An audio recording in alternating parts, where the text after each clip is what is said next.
ഒരു മൂന്നാം കക്ഷി വേറൊരു പാർട്ടിയുടെ സ്ഥാനാർത്ഥിയെ തോൽപ്പിക്കാൻ വേറൊരു പാർട്ടിയെ പിന്തുണക്കുക എന്ന ഒരു രീതി ഒരു negative politics. V D Satheesan STPയുടെ വോട്ട് വേണ്ടെന്ന് തീർത്ത് പറഞ്ഞതാണ്. ഇതുവരെ അദ്ദേഹം മാറ്റി പറഞ്ഞിട്ടില്ല. അത് പറയുമ്പോൾ സ്വാഭാവികമായും ഞങ്ങളുടെ വോട്ട് വേണ്ട എന്ന് പറയുന്നവർക്ക് വോട്ട് കൊടുക്കാൻ പ്രയാസമുണ്ടെന്ന് പറയുമ്പോൾ അപ്പോൾ തിരിച്ചങ്ങോട്ട് പോകില്ല എന്ന ഒരു ചിന്തയാണ് CPMന് കൊടുക്കുമെന്ന് പറയപ്പെടുന്നു. അല്ലാതെ CPMന് കൊടുക്കാൻ ഞങ്ങൾ അവരുമായി ധാരണ ഉണ്ടാക്കിയിട്ടില്ല. എൻ്റെ കൂടെയുള്ളത് STPയുടെ സംസ്ഥാന അധ്യക്ഷൻ CPA ലത്തീഫാണ്. 40-ലേറെ സീറ്റുകളിൽ കേരള തെരഞ്ഞെടുപ്പിൽ നിയമസഭാ തെരഞ്ഞെടുപ്പിൽ STP മത്സരിക്കുന്നുണ്ട്. മഞ്ചേശ്വരത്ത് ആദ്യം മത്സരിക്കാൻ നിശ്ചയിച്ചു, പിന്നീട് പത്രിക പിൻവലിക്കുകയും ചെയ്തു. ഏതായാലും അദ്ദേഹം തന്നെ ഇപ്പോൾ നമ്മോടൊപ്പം ചേരുന്നുണ്ട്. എന്താണ് ഈ മഞ്ചേശ്വരത്ത് ഒരു പത്രിക നൽകാനുള്ള സാഹചര്യം, അത് തിരിച്ച് പിൻവലിക്കാനുള്ള ഒരു സാഹചര്യം എന്താണ്? പാർട്ടി ഒരു പോസിറ്റീവ് പൊളിറ്റിക്സ് മുന്നോട്ട് വെച്ചതാണ്. ഒരു സ്ഥാനാർത്ഥിയെ തോൽപ്പിക്കാൻ വേറൊരു സ്ഥാനാർത്ഥിക്ക് വോട്ട് നൽകുക, ഒരു മൂന്നാം കക്ഷി വേറൊരു പാർട്ടിയുടെ സ്ഥാനാർത്ഥിയെ തോൽപ്പിക്കാൻ വേറൊരു പാർട്ടിയെ പിന്തുണക്കുക എന്ന ഒരു രീതി ഒരു നെഗറ്റീവ് പൊളിറ്റിക്സാണ്. അപ്പോൾ അതിൽ നിന്ന് വ്യത്യസ്തമായി ഒരു പോസിറ്റീവ് പൊളിറ്റിക്സ്, അതിൻ്റെ പ്രത്യേക കാരണങ്ങളെന്ന് വെച്ചാൽ അവിടെ STPക്ക് പറ്റിയൊരു ഭൂമികയാണ് മഞ്ചേശ്വരം മണ്ഡലം. നല്ല പ്രവർത്തകന്മാരുണ്ട്, ഘടനാശക്തിയുണ്ട്. അപ്പോൾ അവിടെ പാർട്ടി സ്വന്തമായി വളർത്തിയെടുത്ത് ഒരു 10 വർഷങ്ങളിലേക്ക് പാർട്ടിയുടെ തന്നെ ഒരു MLA ഉണ്ടായി വരുന്ന ഒരു സാഹചര്യം ഉണ്ടാവും. അതിനുവേണ്ടിയുള്ള ഒരു കളമൊരുക്കാനായിരുന്നു പാർട്ടിയോടെ മത്സരിച്ചത്. പ്രധാനമായിട്ടൊരു വിമർശനം കേട്ടത് ഈ ഫാസിസ്റ്റ് വിരുദ്ധ ചേരി എന്ന് സ്വയം വലിയ രീതിയിൽ സംസാരിക്കുന്ന STP അവിടെ നിലവിൽ BJPയും UDFും തമ്മിൽ മത്സരിക്കുന്ന ആ മണ്ഡലത്തിൽ അവിടെ ഒരു വോട്ട് പിടിക്കുന്ന ഒരു സാഹചര്യം വന്നാൽ അവിടെ ഒരു മതേതര കക്ഷി പരാജയപ്പെടുകയില്ലേ? അതൊരു തിരിച്ചറിയാൻ വൈകിപ്പോയോ? അല്ലല്ല, തിരിച്ചറിവിൻ്റെ പ്രശ്നമൊന്നുമില്ല. കാരണം കഴിഞ്ഞ 3 ഇലക്ഷനിൽ പാർട്ടി അവിടെ ഇതേ നിലപാട് സ്വീകരിച്ച് വോട്ട് ചെയ്തതാണ്. അവിടെ 2 പ്രശ്നങ്ങൾ നമ്മുടെ മുമ്പിലുണ്ട്. ഇത് ഈ സംസ്ഥാനത്തെ ഫാസിസ്റ്റ് വിരുദ്ധത പ്രകടിപ്പിക്കുന്ന, അത് പറയുന്ന രാഷ്ട്രീയ കക്ഷികളും അതുപോലെ സംഘടനകളും അവരുടെ ഫാസിസ്റ്റ് വിരുദ്ധതയുടെ കാപട്യം പൊതുസമൂഹത്തിന് ബോധ്യപ്പെടുത്താൻ കഴിയുന്ന അവസരം ഞങ്ങൾ ഉണ്ടാക്കി തീർത്തതാണ്. അപ്പോൾ ഞങ്ങളവിടെ സ്ഥാനത്ത് നിർത്തിയപ്പോൾ എല്ലാവരും ഇത് പൊതുബോധം ഉണ്ടാക്കിയെടുക്കാൻ എല്ലാവരും ശ്രമിച്ചു. പിന്നെ STP ഒന്ന് പിൻവലിക്കണമെന്ന് എല്ലാവരും ആവശ്യപ്പെടാൻ തുടങ്ങി. എന്തുകൊണ്ട് അവിടെ STP പിൻവലിക്കണമെന്ന ചർച്ച വന്നു. അപ്പോൾ ഒരു ഫാസിസ്റ്റ് വിരുദ്ധ സമീപനം സ്വീകരിക്കണം, അല്ല അത് സ്വീകരിച്ചുകൊണ്ടിരിക്കുന്ന STP അത് വിരുദ്ധമാണ് പ്രവർത്തിക്കുന്ന രീതിയിലുള്ള പരാമർശം വന്നു. അപ്പോൾ നമുക്ക് ചർച്ചയായി.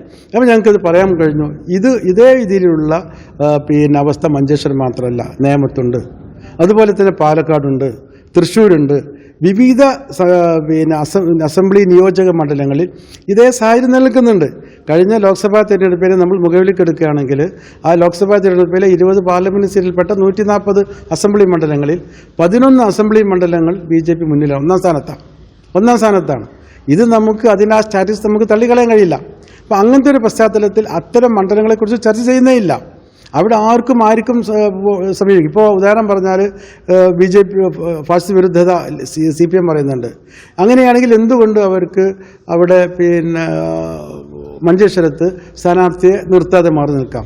അതല്ലെങ്കിൽ നേമത്ത് അവിടെ ഏറ്റവും വലിയ കക്ഷി ഇപ്പോൾ സാഹചര്യത്തിൽ CPM ആണ്, അല്ലെങ്കിൽ ഇടതുപക്ഷമാണ്.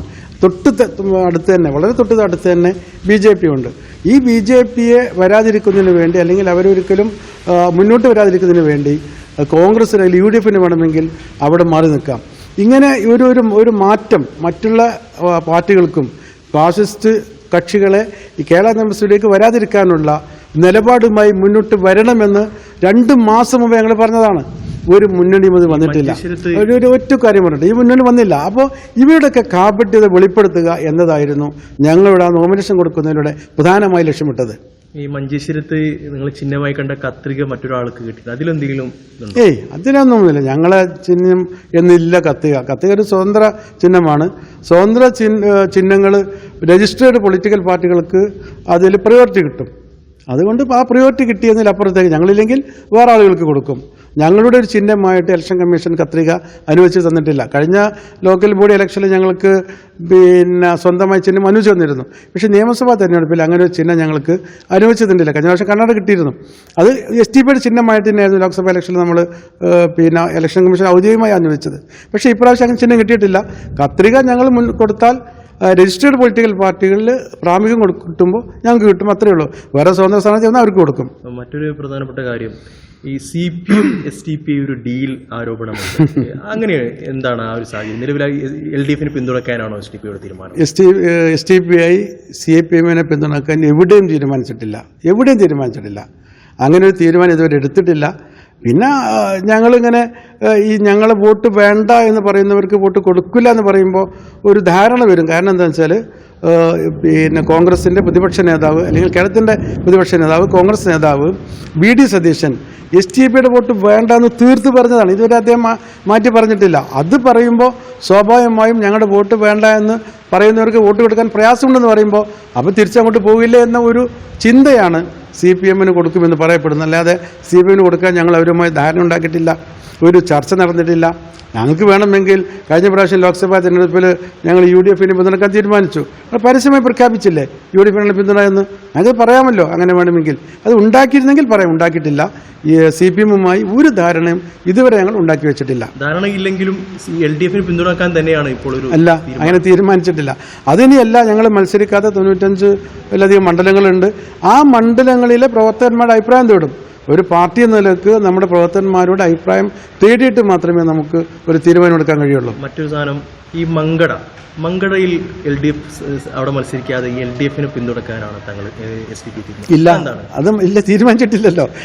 അതൊക്കെ ആളുകൾ പറയില്ലേ, ഞങ്ങളുടെ സ്ഥാനാർത്ഥിയോ അല്ലെങ്കിൽ ഞങ്ങളുടെ അവിടുത്തെ കമ്മിറ്റിയോ പാർട്ടിയുടെ ജില്ലാ കമ്മിറ്റിയോ സ്റ്റേറ്റ് കമ്മിറ്റിയോ ആരും തന്നെ മങ്കടയിൽ ഇടതുപക്ഷ സ്വാതന്ത്ര്യം പിന്തുണക്കുമെന്ന് പറഞ്ഞിട്ടേയില്ല. പിന്നെ ഇലക്ഷനല്ലേ, രാഷ്ട്രീയമാണ്, ഓരോരുത്തരും അവരുടേതായ ഇങ്ങനെ വഴി ഇങ്ങനെ കണ്ടെത്തി ഇങ്ങനെ അതങ്ങനെ എങ്ങനെയെന്നൊക്കെ പറയുമെന്നല്ലാതെ ഒരു കൃത്യമായ തീരുമാനം ഞങ്ങൾ എടുത്തിട്ടില്ല. അല്ല, സ്വാഭാവികമായിട്ടും മങ്കടയിലൊക്കെ അത്യാവശ്യം വോട്ടുള്ളതാണ്. അവിടെയൊക്കെ മാറി നിൽക്കാനുള്ള ഒരു ദുരൂഹത ഉണ്ടാകുമെന്ന് ആരോപിക്കുമ്പോൾ അതിലൊരു യാഥാർത്ഥ്യമില്ലേ? അല്ല, മാറി നിൽക്കുക എന്നുള്ളത് ഒരു ശരിയായ രീതിയല്ലല്ലോ. അത് രാഷ്ട്രീയ തീരുമാനം ഉണ്ടാവും ഞങ്ങൾ. പക്ഷെ അത് അവിടുത്തെ നമ്മുടെ പ്രവർത്തകന്മാരുടെ അഭിപ്രായം തേടണം. അതൊക്കെ തേടിയതിനു ശേഷമേ എടുക്കുള്ളൂ. താങ്കൾ മഞ്ചേശ്വരം പോലത്തെ മണ്ഡലത്തിൽ അതിനേക്കാളും വോട്ടുള്ള പല മണ്ഡലങ്ങളും ഉണ്ട്. പ്രത്യേകിച്ച് ഒന്ന് വേങ്ങരയാണ്. എന്തുകൊണ്ടാണ് വേങ്ങരയിലടക്കം അവിടെ LDFന് പിന്തുണക്കാൻ തന്നെയാണ്? കാരണം കഴിഞ്ഞ തവണ LDFന്റെ STP സ്ഥാനാർത്ഥിയായി മത്സരിച്ച ആളാണ് ഇപ്പോൾ അവിടുത്തെ LDF സ്ഥാനാർത്ഥിയായിട്ടുള്ളത്. അപ്പോൾ അവിടെ LDFന് തന്നെ പിന്തുണക്കാൻ തന്നെയാണോ ഒരു ധാരണയായിട്ടുള്ള തീരുമാനം? അതുകൊണ്ടാണോ ഈ പിന്മാറ്റം? അതിലൊരു സാങ്കേതിക പിശകുണ്ട്. കഴിഞ്ഞ പ്രാവശ്യം 2021 തെരഞ്ഞെടുപ്പിൽ സബാഹ് STP കാൻഡിഡേറ്റ് ആയിരുന്നില്ല. അദ്ദേഹം ഞങ്ങൾ പൊതുവായി സ്വീകരിച്ച ചിഹ്നത്തിലുമായിരുന്നില്ല അദ്ദേഹം മത്സരിച്ചത്. അദ്ദേഹം സ്വതന്ത്ര സ്ഥാനാർത്ഥിയായിരുന്നു. ഒരു സ്വതന്ത്ര സ്ഥാനാർത്ഥി ഞങ്ങൾ പിന്തുണ കൊടുത്തു, അത്രയേ ഉള്ളൂ. അതിലപ്പുറത്തേക്ക് ഞങ്ങളുടെ സ്ഥാനാർത്ഥി എന്ന് പറയാൻ കഴിയില്ല. ഈ പ്രാവശ്യം അതും LDFന്റെ സ്ഥാനാർത്ഥിയാണ്. അപ്പോൾ രംഗം മാറി. അന്നത്തെ സാഹചര്യമല്ല ഇന്നുള്ളത്. അതുകൊണ്ട് അദ്ദേഹത്തിന് പിന്തുണക്കുമെന്ന് ഒരു നിർബന്ധവും ഒരു മാൻഡേറ്റും ഒരു സാഹചര്യം ഞങ്ങളുടെ മുമ്പിലില്ല. തീരുമാനിക്കുന്നത് ഇനിയുള്ള കാലസമയത്ത് എല്ലാ മണ്ഡലങ്ങളും തീരുമാനിക്കുന്നത് പോലുള്ള ഒരു തീരുമാനം വേങ്ങരക്കും ഉണ്ടാവും. ആരോപണം ഈ മഞ്ചേശ്വരത്തിൽ നിങ്ങളൊരു മത്സര സാധ്യത കാണുന്നു. അതിനേക്കാൾ വോട്ടുള്ള വേങ്ങര, അതോടൊപ്പം തന്നെ മറ്റു മങ്കട, മലപ്പുറം ജില്ലയിലെ പല പ്രദേശങ്ങളും മത്സരിക്കുന്നില്ല. ഇതിലൊരു ഡീൽ ആരോപണം വരുമ്പോൾ അതിലൊരു യാഥാർത്ഥ്യം ഇല്ലല്ലോ. കാര്യം ഞങ്ങൾ ഈ കേരളത്തിലെ CPMനെ പോലെ എല്ലാവരും ഇപ്പോൾ ഒരു CPMനെ പോലെ കോൺഗ്രസിനെ പോലെയൊക്കെ ഞങ്ങളിപ്പോൾ ഇങ്ങനെ പറഞ്ഞു വരുമ്പോൾ അങ്ങനെയായി വരികയാണ്. എന്നുവെച്ചാൽ എല്ലാ മണ്ഡലങ്ങളിലും മത്സരിക്കാൻ കഴിവുള്ള ഒരു മത്സരിക്കാൻ കഴിയും ഞങ്ങൾക്ക്. പക്ഷേ അതിന് എല്ലാ മണ്ഡലങ്ങളിലും മത്സരിക്കാൻ പറ്റിയ റിസോഴ്സ് ഞങ്ങൾക്കില്ല. ഇപ്രാവശ്യം ഞങ്ങൾ ഫോക്കസ് ചെയ്യുന്നത് തിരുവങ്ങാടി മണ്ഡലമാണ്. അപ്പോൾ അതുകൊണ്ട് തൊട്ടടുത്ത മണ്ഡലത്തിൽ നിന്നുള്ള അവിടെ മത്സരിച്ചാൽ, അതുപോലെ തൊട്ടടുത്ത് വള്ളിക്കുന്ന് ഞങ്ങൾ മത്സരിക്കുന്നുണ്ട്. അപ്പം തൊട്ടടുത്തുള്ള വള്ളിക്കുന്ന്, വേങ്ങര, തിരുരങ്ങാടി ഈ 3 മണ്ഡലങ്ങളും പരസ്പരം ഇഴുകിച്ചേർന്ന് നിൽക്കുന്ന മണ്ഡലങ്ങളാണ്. ഈ മണ്ഡലങ്ങളിൽ ഞങ്ങൾ 3 മത്സരിക്കാൻ ഞങ്ങൾക്ക് കഴിയില്ല. അതുകൊണ്ട് വേങ്ങര ഒഴിവാക്കി ഞങ്ങളവിടെ നല്ല ഒരു വോട്ട് ബേസ് ഉണ്ടാക്കി വെച്ചിട്ടുണ്ട്. ആ വോട്ട് ബേസ് അവിടെ ഉണ്ടല്ലോ. അപ്പോൾ പുതിയ മണ്ഡലങ്ങളിൽ ഞങ്ങൾ കഴിഞ്ഞ പ്രാവശ്യം തിരുവങ്ങാടി മത്സരിച്ചിട്ടില്ല. അപ്പോൾ ഇപ്രാവശ്യം ഞങ്ങൾ നല്ലൊരു മത്സരം ഉണ്ടാക്കി നല്ല വോട്ട് അവിടെ ഉണ്ടാക്കിയെടുക്കാൻ തിരുവങ്ങാടി ഫോക്കസ് ചെയ്യാണ്. ആ അർത്ഥത്തിലാണ് ഇവിടെ മാറ്റിവെച്ചത്. അല്ലാതെ വേറെ താല്പര്യങ്ങൾ അതിന് പിന്നിലില്ല. മന്ത്രി V. അബ്ദുറഹ്മാൻ മത്സരിക്കുന്ന തിരൂരിൽ അത്യാവശ്യം വോട്ടുള്ള ഒരു പ്രദേശം കൂടിയാണ്. അവിടെയും മത്സരിക്കുന്നില്ല. ഇത് LDFന് വേണ്ടി ഒരു പാകപ്പെടുത്തലാണോ ഈ തവണ STP നടത്തിയത്? അതിൽ എന്താ അർത്ഥമുള്ളത്? വേങ്ങര എന്നൊക്കെ പറഞ്ഞാൽ മുസ്ലിം ലീഗിന് വമ്പിച്ച ഭൂരിപക്ഷമുള്ള വലിയ മുസ്ലിം ലീഗിൻ്റെ കോട്ടക്കൊത്തലങ്ങൾ എന്ന് പറയാവുന്ന മണ്ഡലങ്ങളിൽ ഒന്നാണ് വേങ്ങര. അവിടെ നമ്മൾ എന്ത് ഡീൽ നടത്തിയിട്ടും അത് ജയിക്കുമെന്ന് നമുക്ക് 2 വട്ടം ആലോചിക്കേണ്ട കാര്യമാണ്. അപ്പോൾ അവിടെ ഡീലിനൊരു പ്രസക്തി ഇല്ലല്ലോ. അതുപോലെ തന്നെ തിരൂര് മുസ്ലിം ലീഗ് നല്ല പിൻബലമുള്ള ഒരു പ്രാവശ്യം മറ്റോ പരാജയപ്പെട്ടിട്ടുണ്ട്. അല്ല, അത് പക്ഷെ അതിന് മുമ്പൊക്കെ 20,000 വോട്ടൊക്കെ ജയിച്ച മണ്ഡലമാണ്. കഴിഞ്ഞ പ്രാവശ്യം മാത്രമേ അങ്ങനെ സംഭവിച്ചിട്ടുള്ളൂ. കഴിഞ്ഞ പ്രാവശ്യം LDFന്റെ ഒരു കുത്തൊഴുക്കുണ്ടായിരുന്നു.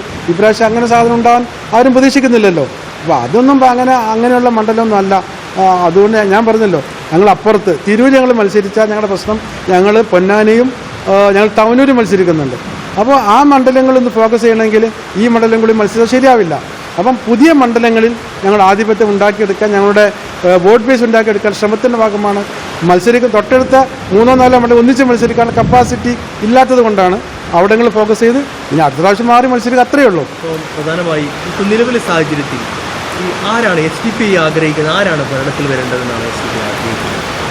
അതിൽ ഇരു മുന്നണികളും സമദൂരമാണ്. കാരണം എന്താണെന്ന് വെച്ചാൽ ഒരു വലിയ ഭരണവിരുദ്ധ വികാരം ഉണ്ടെന്ന് ഞങ്ങൾക്ക് അഭിപ്രായമില്ല. അതോടൊപ്പം പിന്നെ കുറേ CPM-ൻ്റെ നിലപാടുകൾ, ആഭ്യന്തര രംഗത്തെ അവരുടെ ചില നിലപാടുകൾ, അതുപോലെ തന്നെ പിന്നെ വെള്ളാപ്പള്ളി നടേശനൊക്കെ പോലുള്ള അവരുടെ ബന്ധങ്ങൾ, ഇതൊക്കെ വെച്ച് ഒരുപാട് ഞങ്ങൾക്ക് അവരുമായി വിയോജിപ്പുകളുണ്ട്. അതേ സമാനമായ സംഗതികൾ തന്നെ UDF-ലുണ്ട്. ഞങ്ങളുടെ ഒരു അസ്തിത്വം, ഞങ്ങളുടെ ഒരു വ്യക്തിത്വം ഇതുവരെ കോൺഗ്രസ് ഇപ്പോൾ കഴിഞ്ഞ കുറേ കാലം അംഗീകരിച്ചു തന്നിട്ടില്ല. അത് ഞങ്ങളുടെ പ്രശ്നമാണ്. അപ്പോൾ അങ്ങനെ അത് മാത്രമല്ല, മുൻപും പിന്നെ കോൺഗ്രസ് ഭരിച്ചിരുന്ന കാലത്ത്, കോൺഗ്രസിൻ്റെ ആഭ്യന്തര വകുപ്പിൻ്റെ കാലത്തും ഇപ്പോൾ CPM-ന് നേരിടുന്ന പഴി അന്ന് കോൺഗ്രസ് നേരിട്ടിട്ടുണ്ട്. അപ്പോൾ അതൊന്നും ഒരു മാനദണ്ഡമായി ഞങ്ങൾ സ്വീകരിക്കുന്നില്ല. രണ്ടു കൂട്ടരും സമാനമായ പ്രതിസന്ധി, അല്ലെങ്കിൽ രണ്ടു കൂട്ടരും ഒരേ തുല്യ ദൂരത്തിലാണെന്നാണ് ഞങ്ങൾ മനസ്സിലാക്കുന്നത്. ഇല്ല, അത് ഞങ്ങൾ ഇന്ന കൂട്ടർ CPM വരണമെന്ന് ആഗ്രഹിക്കുന്നില്ല, CPM വരണ്ട എന്നും ആഗ്രഹിക്കുന്നില്ല. UDF വന്നോട്ടെ, CPM വന്നോട്ടെ. പക്ഷേ അവർ ഈ ജനങ്ങൾക്ക് കൊടുക്കുന്ന മാൻഡേറ്റ്, അവരുടെ പ്രകടന പത്രികയിൽ, അവരുടെ ജനങ്ങൾക്ക് കൊടുക്കുന്ന വാഗ്ദാനങ്ങളിൽ അത് കണിശമായി പാലിക്കണമെന്നും അത് യാഥാർത്ഥ്യബോധത്തോടു കൂടിയുള്ള ഒരു സമീപനം ഉണ്ടാകണമെന്നും മാത്രമേ ഞങ്ങൾക്ക് നിർബന്ധമുള്ളൂ.